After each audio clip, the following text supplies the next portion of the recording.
Hello বন্ধুরা, আজকে আমি আপনাদেরকে রামগঙ্গা চা বাগান দেখিয়ে দিচ্ছি। তো রামগঙ্গা চা বাগানে যে দিয়ে যাচ্ছি, এখানে যাত্রী ছাউনিটা খুব সুন্দর করে করেছে। চা বাগানটা দেখিয়ে দিই, তারপর একটা যাত্রী ছাউনি আছে সামনে, ওটাও দেখিয়ে দিব আপনাদেরকে।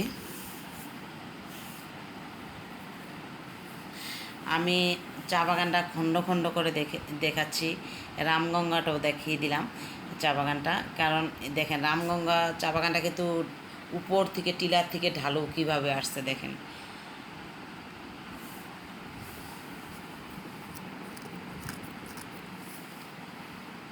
আসলেই খুব সুন্দর।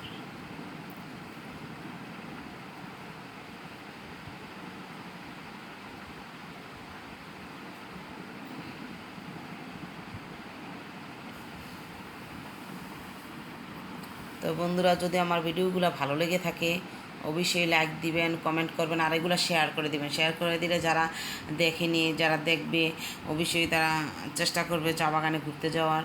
এটা একটা পর্যটক এলাকা হয়ে গেছে। এই যে দেখছেন যাত্রী ছাউনিটা দেখে যে কতটা সুন্দর, এখানে বসে সেলফি তুললে অনেক ভালো লাগবে।